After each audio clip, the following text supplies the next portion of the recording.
All right, now let's have a look at the Parramatta to Epping rail link. Now, clearly Labor had to do something for the western suburbs. They were in trouble. But what a way to go if you want to bring attention on the New South Wales government. Yeah, the trouble with this is, they had to do something, but if they were going to do something linked with New South Wales, the instant reaction is cynical, oh, we don't believe you, we've heard it all before. So, well, they have heard it all before in this case. Well, that's right. Starting in 1998. And the question is whether doing something was better than doing nothing. They decided doing something was better than doing nothing, but they copped a walloping for it. And there's a fairly cynical attitude in Western Sydney about all this. Will there be a backlash on that, Malcolm? Well, I think it encourages people to develop their cynicism even further. It was interesting that Julia Gillard was there arm in arm with Christina Keneally. The state Labor government's on the nose, of course. Keneally is popular.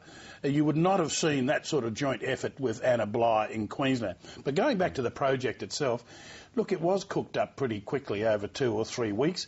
It is a worthwhile project. The state government would have to come up with $500 million in a year or so. The federal government would have to come up with its dough way past the never, nowhere near the current estimates period, so that can be dealt with.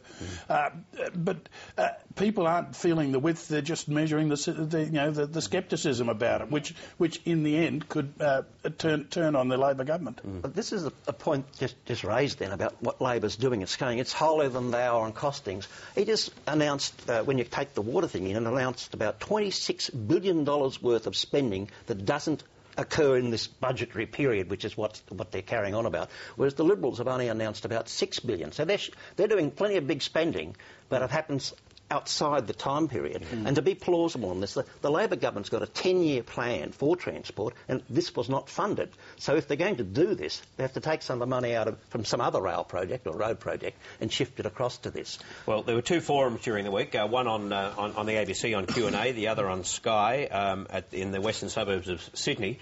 And I think you got the impression in that interview with Tony Abbott that he certainly enjoyed the second one. Julia Gillard, I think, enjoyed the first one, and here's why. Have a look at this. How big of a tool is Mark Latham? There are some things that can't be measured. I'm the first Prime Minister to know what it's like to be a woman. I don't think you're going to suggest John Howard knew that. Do you think that you're in some way undermining democracy in Australia?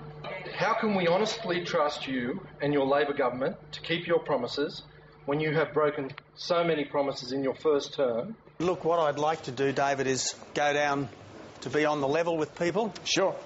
Why not? Why not? Can you tell us a little bit about what impact the ETS will have if Labor get back in with the Greens? In which way are your health policies superior to the Labor Party? So that's what I would try to do for you. Now, you get the sense there that Julia Gillard endured the more hostile questions in the western suburbs, and that perhaps explains why Tony Abbott gets to choose where he goes for the Q&A forum for tomorrow night, and he's going, understandably, out into the western suburbs of Sydney. He's doing all right out there. No, it must be said, by the way, Julia Gillard handled that the Q&A really well. I mean, beyond just always being nice, I love that question, which is deeply personal and offensive. I love that question from you. But she was genuinely witty, as in that answer given about Mark Latham. But Abbott, I expect, will go pretty well on Q&A as well. Look, in terms of the town hall forum things, this sort of stuff he does before the election. He had a 2-hour similar thing to what he did at Rooty Hill at the Mossman RSL. There was another RSL in his electorate. He went for 3 hours, standing at the floor, taking questions. That's his menu. He likes it. That's what he does well. He made the point that he wished it had a wider audience, because Q&A, where Gillard performed better, had 850,000, and Sky, where Abbott performed better, had 95,000.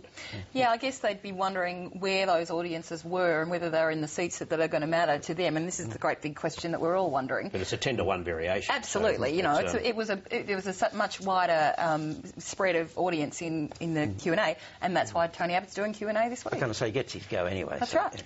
And a couple of things happened this week, of course. The Labor launch, finally. Do you expect any big announcement? There's some suggestion that there will be something there. I don't know whether it's a big spending initiative, but something that might get the country's attention. Trying to explain away this issue of deadlines for their costings of policies, and by implication there will be some things in that launch announcement that will need to be costed later on in the week. It's fairly cynical to have it this late in the campaign. It's a bit like... It's trying to get momentum into the last week, sure, but it's also cynical because taxpayers pay for the travel right up until the day of the launch. But think about the way the campaign was going for Labor up until the last week. If they were to have a launch, say, a week ago, it would have been wasted and just consumed by all of this. Now they've got a bit of clear air. It's probably a good time for the launch. Cynical, I agree. Yeah, but you know, tactically, perhaps the money thing is not insignificant. You know, they'll start paying for her travel from Tuesday and not from 2 weeks ago. It's a bit like a car company launching a new car, but I'm waiting until the stage it's a clunker before they actually launch the thing. Politicians in the past used to launch these things much earlier. People had more of a chance to actually look at policies in it. This way, policies are let out in dribs and drabs. There's no such thing as the education policy, the climate change policy or whatever, like there used to be. And given that we're into the last week of the campaign now, I guess a positive ad is out of the question. They'll all be negative from now on, won't they? Yeah, I've not seen anything that's been positive through all this.